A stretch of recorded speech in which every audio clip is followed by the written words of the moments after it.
I'm in Toulouse visiting the Aeroscopia Aviation Museum after an Airbus Factory tour. This is what's on the outside, but first let's have a look inside the hangar.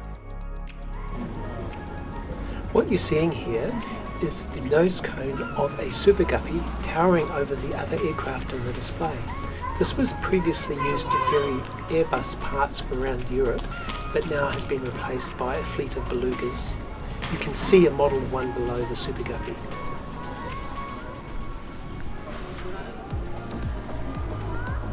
To open up its cavernous mouth to swallow up its cargo, all the hydraulic and electrical cables had to be disconnected.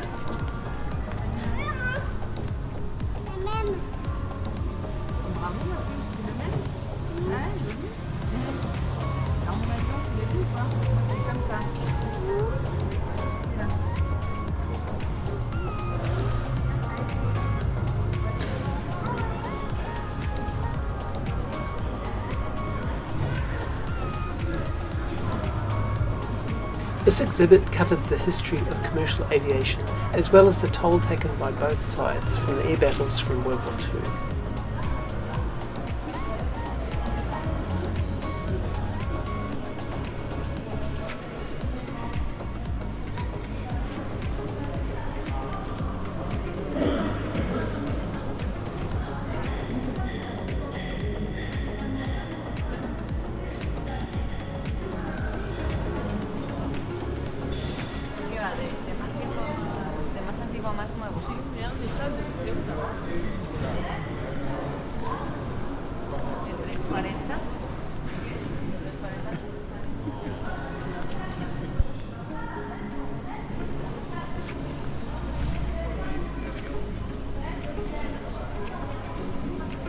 I started out with a walk through the Airbus A300, which was the basis for the A340, which I've actually flown in, had a 242 configuration, which I really liked, and of course the beluga transport, which they now use for transporting parts from Europe.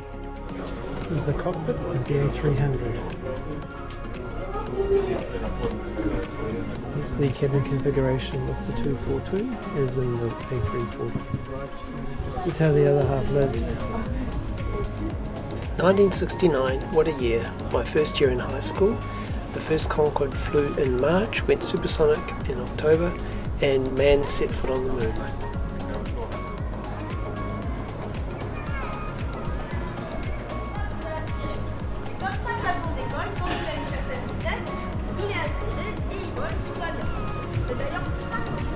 This clever device limits 50 people at once inside the plane.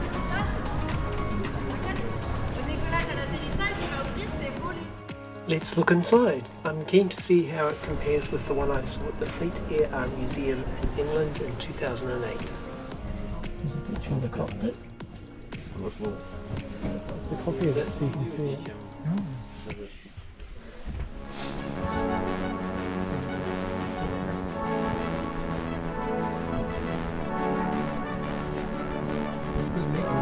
If you're trimming it back to it, I go to the seats. What an amazing bird.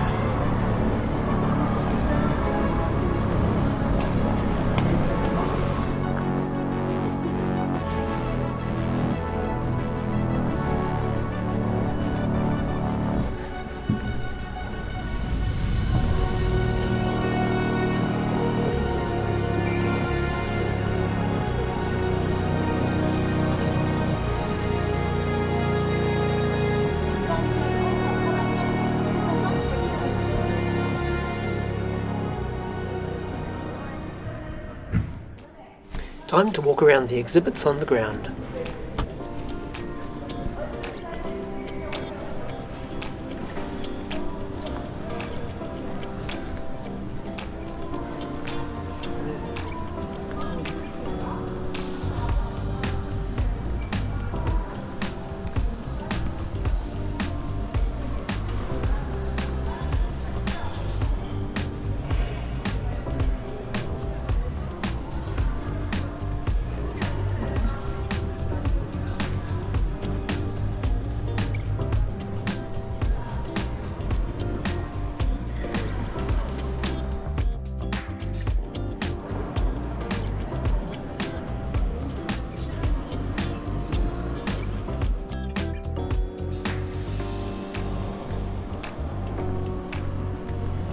is part of the Super Guppy that Airbus used to use before the Beluga was built.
Time to visit the outdoor exhibits.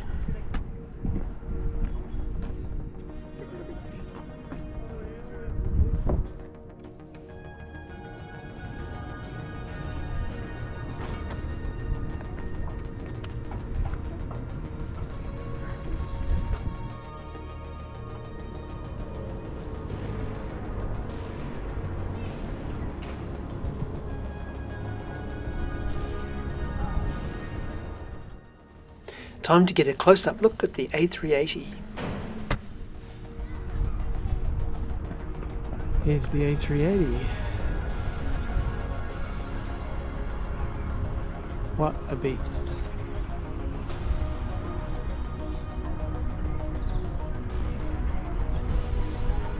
Look at all those wheels. I could live inside that engine compartment.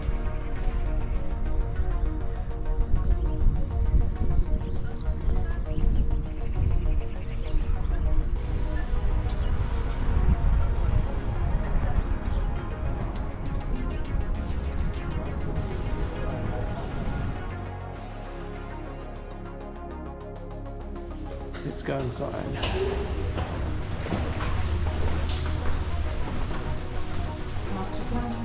Top deck now.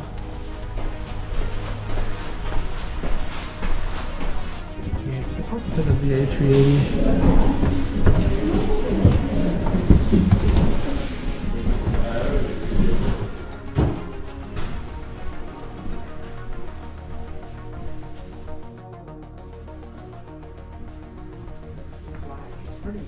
Well, that had seats everywhere.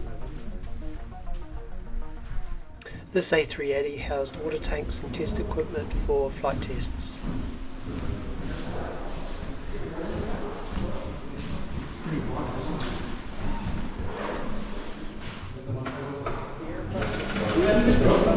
Certification tests of the A380 aircraft.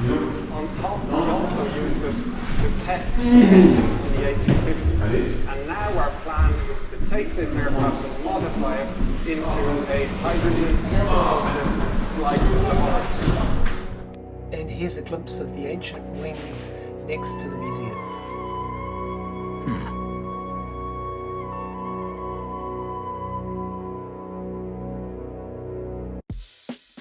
I hope you enjoyed this little visit to the Aeroscopia Museum. Now that I'm back in Australia, I'll be back to RC flying. Bye for now.